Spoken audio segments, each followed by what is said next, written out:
पैदा करते हैं, हम उसका आटा बना के बेचें, हम उसका दलिया बना के बेचें, हम उसका और साइड में जो बिस्कुट है वो चीज़ बना के बेचें, ताकि हमें ज़्यादा से ज़्यादा मुनाफा मिले उस पर। ये 70 साल से हम लोग देख चुके हैं कि गेहूं बेच के, जीरी बेच के हम अपने परिवार का भरण पोषण नहीं कर सकते, गुजारा नहीं कर सकते। तो हमें उसके अंदर कुछ बदलाव करके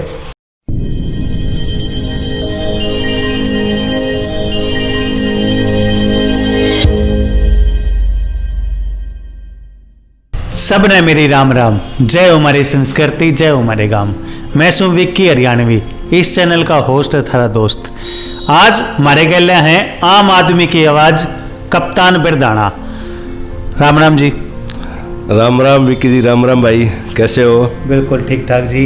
आपका बहुत बहुत स्वागत है हमारे चैनल पे। बहुत बहुत धन्यवाद। और आपको भी बधाई देता हूँ कि आप हरियाणवी संस्कृति को जिंदा रखने के लिए इतनी मेहनत कर रहे हो, तो उसके लिए आपको बधाई, बहुत बहुत बहुत बहुत धन्यवाद जी। हम कुछ कड़वे, कुछ मीठे, कुछ सवाल रखेंगे आपसे। पहला जो सवाल है हमारा कि आप इतने जो है आम आदमी के साथ मिलकर चलो हो, जी साहब मैंने आपने टैग भी दिया है कि आम आदमी की आवाज़, कि हर आदमी ने किम में भी प्रॉब्लम हुआ है, चाहे वो किसी भी तबके का हो, उनके दिमाग में एक बात आवा है, भाई कप्तान भाई दौड़ जावा और हमारा काम बन जाएगा। तो भाई यो एक बात नो बताओ कि आपने कभी तेनों सोचा कि मैं इस थोड़ा सा राजनीति में पैर रखूं या फिर राजनीति की तरफ सक्रिय हूं? कितने साल हो गए इन बातों ने, कब सोचा था? देखिए विक्की भाई, राजनीति में तो आए हुए करीब 12 साल हो गए, और राजनीति में आने का एक ही मकसद था कि अपने परिवार की जिम्मेवारियों जब पूरी करके आदमी सोचता है कि चलो एक सामाजिक जिम्मेवारी है उसको निभाया जाए, और एक समाज की तरफ ये था कि भी समाज को अपना जो हमने जो अपनी ज़िंदगी में जो सीखा है उसका लोगों को फ़ायदा मिले, और उसके माध्यम से एक लोगों की हम सेवा कर सकें। तो उसे सेवा करने के लिए एक राजनीति के फील्ड को चुना, ताकि आज पूरे हमारा ग्रामीण क्षेत्र है, इस ग्रामीण क्षेत्र के अंदर सबसे बड़ी तकलीफ रहती है एक रोजगार की, शिक्षा की, एक अवेयरनेस की, क्योंकि लोगों के अंदर इतनी जागरूकता नहीं होती। तो उसके मकसद से हम लोगों के बीच में गए, लोगों के दुख तकलीफ को देखा, लोगों की समस्याओं को देखा, और लोगों को एक आश्वस्त किया कि भाई कोई तकलीफ आपको जो रहती है, जो हमारे लेवल की है, जिसको हम उसका समाधान हम कर सकते हैं, तो हमें बताइए। तो यही एक वजह है कि लोगों के बीच में हम एक नेता बन के नहीं गए, एक लोगों के भाई बन के, एक लोगों के विश्वास पात्र बन के, लोगों के काम करने के लिए, लोगों के दुख तकलीफ को दूर करने के लिए हमने ये रास्ता चुना। 2014 का जो इलेक्शन था उसमें निर्दलीय के रूप में अपने नामांकन कराया था। फिर 2019 में बीजेपी के लिए टिकट के दावेदार थे, तो क्या कुछ रहा इसमें? भाई 2014 के बाद बीजेपी ज्वाइन करी। देखिए 2014 का जो चुनाव था, टिकट का दावेदार तो मैं तब भी था, पर टिकट तो विक्की भाई आपको भी पता है, टिकट तो एक ही कैंडिडेट की होती है, एक ही होती है।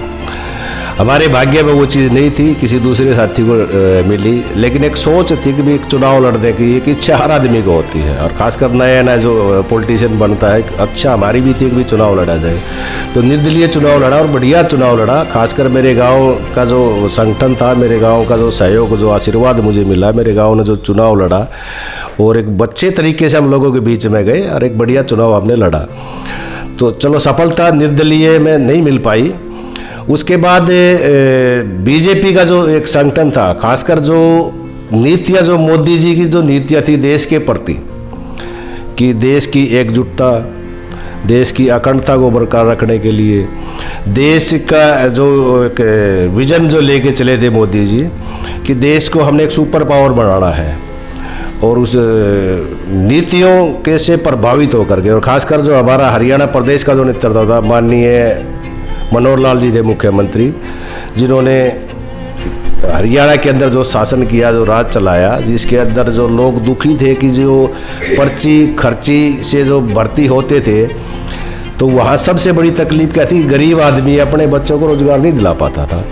तो वो एक भ्रष्टाचार खत्म करने का जो काम मनोहर लाल जी ने किया, और उसके बाद जो हमारे माननीय मंत्री जी थे ओम प्रकाश धनखड़ जी, उनकी जो कार्य प्रणाली थी, जो किसानों के प्रति जो उनकी सच्ची सोच थी, जो लगन थी, कृषि मंत्री रहते हुए जो उन्होंने काम किए, उनसे प्रभावित होकर के और बीजेपी पार्टी ज्वाइन करने का काम किया। बहुत बढ़िया जो है आपका व्यक्तित्व है इसमें, क्योंकि लोगों के बीच हम जावा हाँ पूछा हाँ।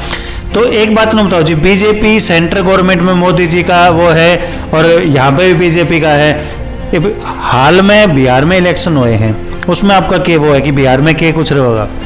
देखिए, बिहार का जो चुनाव है, जनता चुनाव के अंदर सब सर्वोपरि होती है और लगातार करीब करीब बीजेपी भी 15 साल तक नीतीश जी के साथ सत्ता में रही है। तो सत्ता में जो उन्होंने काम किए, जो जंगल राज जो बिहार के अंदर था, उस जंगल राज का खात्मा करके बिहार को एक अग्रसर स्टेट बनाने के अंदर जो नीतीश जी ने और बीजेपी ने जो सहयोग के साथ में प्रदेश को आगे ले जाने का काम किया, स्वाभाविक है काम जो आदमी करता है उससे कुछ गलतियां भी हो जाती होंगी और लोग 15 साल के शासन में हो सकता है थोड़ा बहुत ना संतुष्ट भी नहीं रह पाते होंगे, खिलाफत भी एंटी इनकम्बेंसी जो है वो स्वाभाविक है। लेकिन आज ये नहीं है कि जो पिछला जो चुनाव था आज उससे बेटर भारतीय जनता पार्टी और जनता दल यूनाइटेड करके दोबारा से मतलब हार मान ली बीजेपी ने। नहीं, हार तो हमने मानने का मतलब ही नहीं, हार तो मैंने कहा ही नहीं ना, मैंने कहा उससे बेटर करके और पूरे बहुमत के साथ में बिहार के अंदर सरकार बनाई। जिस तरह से एग्जिट पोल दिखाने लग रहे हैं कि भाई जो महागठबंधन है वो पूरा जीत की तरफ अग्रसर है और नीतीश की सरकार तो गई।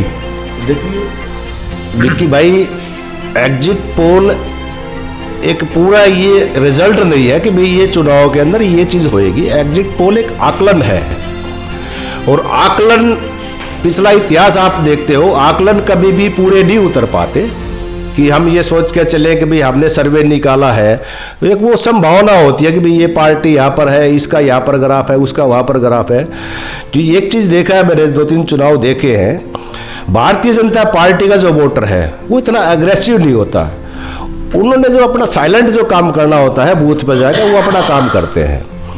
तो आज का जो हो हल्ला बिहार के अंदर दूसरी पार्टियों को लेकर हो रहा है, ये वो हल्ला दिखाने के लिए होता है, लेकिन जो बीजेपी का वोटर है वो साइलेंट वोटर है, वो अपना काम करेगा। साइलेंट वोटर है, मतलब नतीजे की बात देखनी पड़ेगी। एक और है जी, सरकार बीजेपी जो है उसके ऊपर कई दिन तक वो लगाते आने लग रहे हैं लोग, बाकी लोगों को बांधने का काम कर रही है। पहला आधार कार्ड अनिवार्य करती है, अब एक और चीज़ है नई जो है वो लोगों के लिए है, PPP का जो है मामला आपने भी सुना होगा, परिवार पहचान पत्र। ये कितना जरूरी है? देखिए, आज हिंदुस्तान कोई छोटा देश नहीं है, बहुत बड़ी पॉपुलेशन है, वर्ल्ड के बाद दूसरे नंबर पर हम लोग हैं और हमारा एक ही मकसद है, जो हमारे नेतृत्व है माननीय नरेंद्र मोदी जी और भारतीय जनता पार्टी, कि भारत देश को सुपर पावर बनाया जाए। और सुपर पावर बनाने के लिए सबसे बड़ी जरूरत यह है कि हमारा जो नागरिक है उस नागरिक को हम बेसिक सुविधाएं दें, ताकि लोग खुश होंगे, लोगों की तरक्की होगी, लोगों का विकास होगा, तो तभी देश का विकास होगा। अब उसमें कुछ पिछले सरकारों में कमियां रही, कुछ गलतियां रही कि कुछ लोग ऐसे देश के अंदर आ गए जो नहीं चाहते हुए इस देश के अंदर, इस देश के आम आदमी की तकलीफ है, आम आदमी का जो रहन सहन है, आम आदमी की जो समस्या है, उनके लिए वो अपने मान के चलो कि वो जवाबदार हैं। जैसे रोहिंग्या मुसलमान थे जो बैड एलिमेंट्स हैं, कुछ बांग्लादेशी भी लोग बीच में आए, कुछ अफगानिस्तान से भी कुछ लोग पलायन करके आए। तो सरकार का एक मकसद है कि जो मूल निवासी भारत का है वो बड़े अमन और चैन के साथ में रहे, बाहर का कोई आदमी आकर उनको दखल ना दे।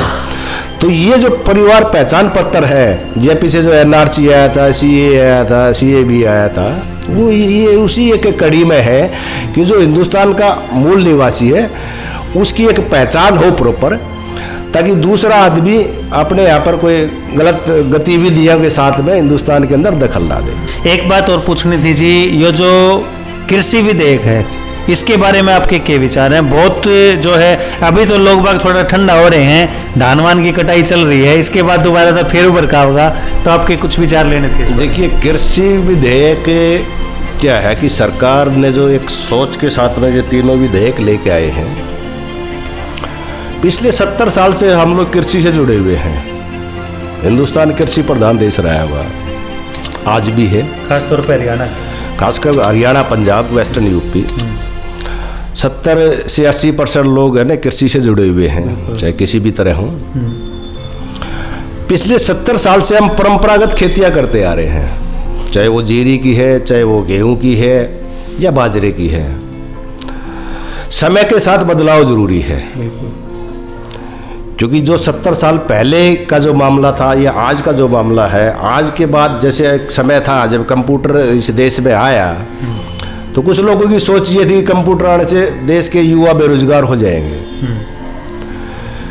लेकिन आज यदि उसका आप आकलन करोगे तो कंप्यूटर से पूरे देश के युवाओं को बेनिफिट, फायदा हुआ है, नुकसान नहीं। रोजगार बढ़े हैं, घटे नहीं। वही इन अध्यादेशों के अंदर है कि जो मोदी जी ने एक नारा दिया कि आत्मनिर्भर भारत, मोदी जी की एक सोच है कि जो जमींदार का बच्चा है वो बच्चा भी अपने व्यापार की तरफ जाए, क्योंकि वो खेती ना करके, खेती के साथ साथ में जो और साथी है, जैसे मान के चलो गांव के अंदर अभी एक एफपीओ जो बढ़ने जा रहे हैं, उन एफपीओ के माध्यम से जो किसान पैदा करता है, जितना पैदा करने के बाद किसान कमाता है, उससे डबल मुनाफा जो उस जिन्स को ट्रेड करता है जो आदमी, चाहे वो आड़ती कह लो या चाहे वो उद्योगपति कह लो, वो ज़्यादा कमा लेता है।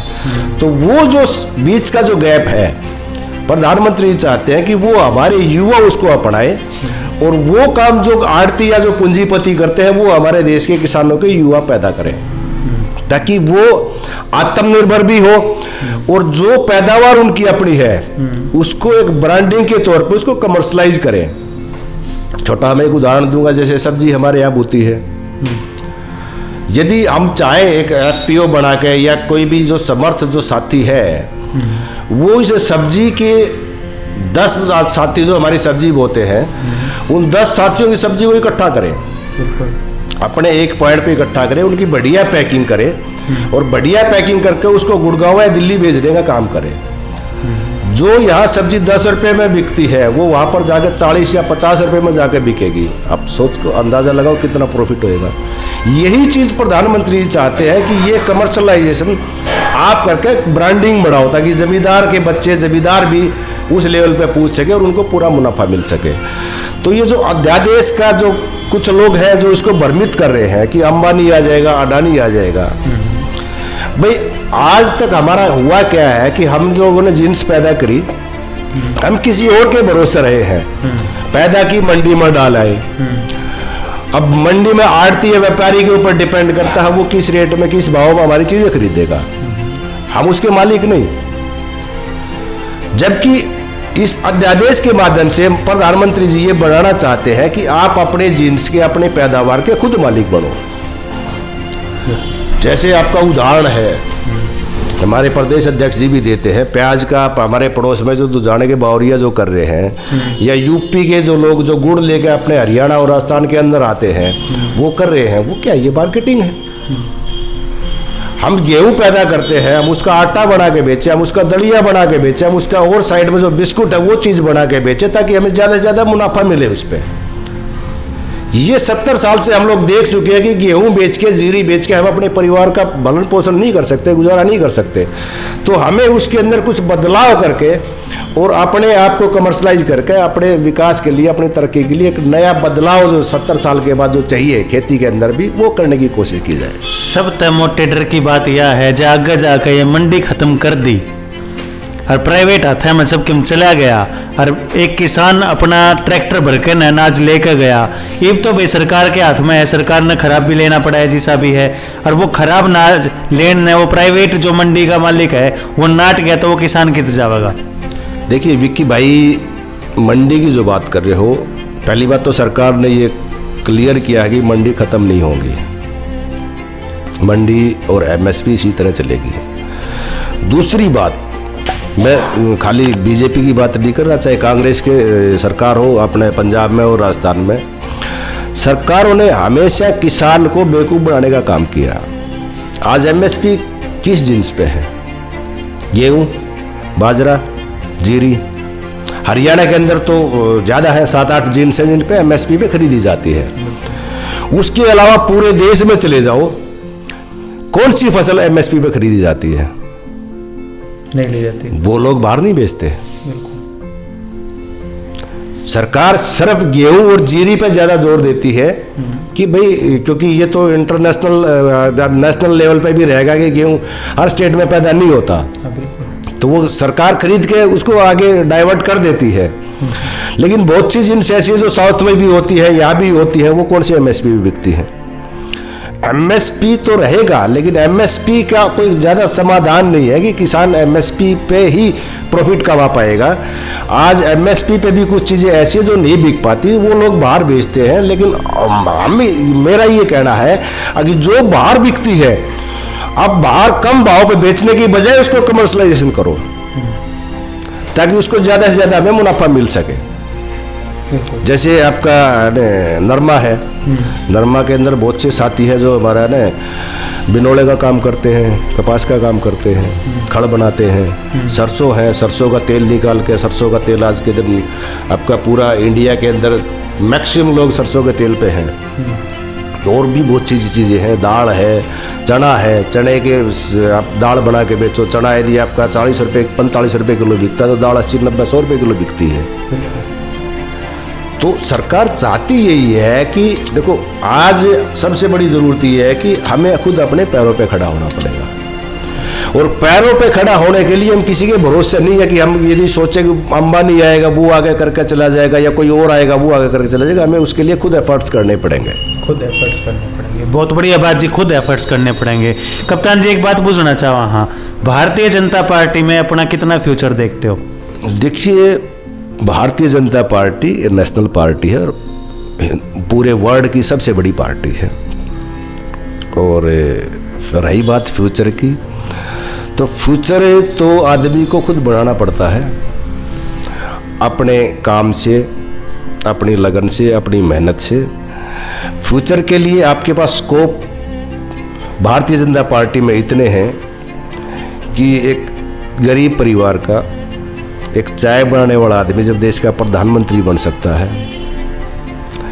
एक नॉर्मल मनोहर लाल खट्टर जी जो एक किसान परिवार से पैदा हो गए हरियाणा प्रदेश के मुख्यमंत्री बन सकते हैं, जेपी नड्डा जी राष्ट्रीय अध्यक्ष बन सकते हैं, ओम प्रकाश धनखड़ जी प्रदेश के अध्यक्ष बन सकते हैं। तो फ्यूचर तो आपके ऊपर डिपेंड करता है, आप कितनी लगन और कितनी मेहनत के साथ अचीव करते हो। पार्टी के अंदर कोई स्टॉपेज नहीं है, पार्टी के अंदर कोई लिमिट नहीं, आप कहीं तक भी जा सकते हो। बहुत बढ़िया बात कही। अब मैं एक और मुद्दे की तरफ आपने लेके जाऊं हूँ। आप ज़्यादातर जो है एक हर एक सरकार के ऊपर एलिगेशंस लगता रहा है कि पिछड़ा वर्ग के लिए वो कुछ नहीं करती, तो आपका क्या मानना है कि आपकी सरकार ने पिछड़ा वर्ग के लिए क्या काम करे? देखिए, भारतीय जनता पार्टी की एक ही पॉलिसी रही है, इस देश के अंदर हर आदमी एक बराबर हो, एक समान हो, सामाजिक भाईचारा हो। और उस भाईचारे को कायम करने के लिए भारतीय जनता पार्टी हमेशा से इस कोशिश में रही है कि जो गरीब से गरीब तबका है, चाहे वो बैकवर्ड क्लास का है, चाहे वो शेड्यूल्ड कास्ट का है, चाहे और उससे नीचे भी अल्पसंख्यक हैं, जो ग्रास रूट पर जो आदमी बैठा हुआ है उसका विकास हो, वो समाज की मुख्य धारा के साथ जुड़े और अपनी तरक्की के लिए अग्रसर हो। सबसे बड़ी बात उसमें रहती है एक एजुकेशन की। तो आज भारतीय जनता पार्टी के शासन के अंदर, खासकर मैं हरियाणा की बात करूं, तो अपने झज्जर जिले को ही लेकर चले, हमारे 7 संस्कृति मॉडल स्कूलों का शुरुआत सरकार ने की है, जहाँ पर शुरुआत से इंग्लिश मीडियम के माध्यम से वो बच्चे पढ़ेंगे। सबसे पहला स्टेप किसी भी समाज को, किसी वर्ग को, किसी इंसान को ऊपर उठाने का शिक्षा है। शिक्षा का महत्व आज भारतीय जनता पार्टी ने गांव के अंदर संस्कृति मॉडल स्कूल खोल के एक ये दिखाने का काम किया कि ये काम किया है सही मायने में गरीब परिवार के लिए, गरीब आदमी के लिए, चाहे वो बैकवर्ड में है चाहे किसी में है, कि शिक्षा के माध्यम से आप लोग इस आसमान के ऊंचाइयों को छू सकते हो। और यही बात बाबा साहब भीमराव अंबेडकर भी कह के गए हैं, खासकर दलित समाज को, बैकवर्ड समाज को, शिक्षा के बगैर तुम्हारा उद्धार नहीं है। शिक्षा आज समाज के मजबूती के लिए, समाज के विकास के लिए बहुत ज़रूरी है। बहुत बढ़िया बात। शिक्षा जो है वो हर चीज़ का आधार माना जावे है। हमारी शुभकामनाएं, हमारे चैनल की शुभकामनाएं आपके साथ हैं। आप नए दिन दोगुनी रात चौगुनी तरक्की करते रहो। 2 शब्द लास्ट में हमारे चैनल के लिए। विक्की भाई, आपको और आपके चैनल को बहुत बहुत बधाई, और बधाई के साथ साथ आपका जो ये प्रयास है हरियाणवी संस्कृति को आगे बढ़ाने के लिए, वो काबिल तारीफ है। और आप जैसे युवा जो इस संस्कृति को जिंदा रखे हुए हैं, उनकी सोच, उनकी लगन और उनकी मेहनत के हम जैसे लोग कायल हैं। क्योंकि हरियाणा का पूरे देश के अंदर एक नाम है, देशों में देश हरियाणा, जहाँ दूध दही का खाना। और उस दूध दही के खाने वाली जो विरासत है उसको आप लोग आगे बढ़ाने का काम कर रहे हो। आप लोगों को मेरी तरफ से बहुत बहुत बधाई और शुभकामनाएं आपके अच्छे भविष्य के लिए, आपके चैनल के लिए। और ख़ासकर आने वाला जो समय दिवाली का है, जो हमारे दीपों का त्यौहार है, और जहाँ इस के लिए हम मनाते हैं, श्री राम जी वनवास पूरा करके दिवाली के दिन अपने घर पे पधारे थे, तो खुशियों का उल्लास के साथ में सभी आपके व्यूअर को और हरियाणा प्रदेश के देशवासियों को दिवाली की भी मैं शुभकामनाएं देता हूं। सब भाइयों को बहुत बहुत धन्यवाद। बहुत बहुत धन्यवाद जी। और इतनी बढ़िया बात कही। आप लोगों का आशीर्वाद नुए बना रहे हो हमारे चैनल के साथ। तो कप्तान भाई ने जो है दिवाली की शुभकामनाएं के साथ जो है अपनी वाणी को विराम दिया। आखिर में एक बात जरूर कहांगे, नुए चलांगे, नुए चलावांगे और जमा कती धुम्मा ठावांगे। आज कप्तान भाई तो बात करके न जमा कती धुम्मा सा उठ गया। भाई इस चैनल पे जब तुमने यह वीडियो पसंद आवे तो लाइक कर दियो, शेयर कर दियो और सब्सक्राइब कर दियो। सब ने मेरी राम राम।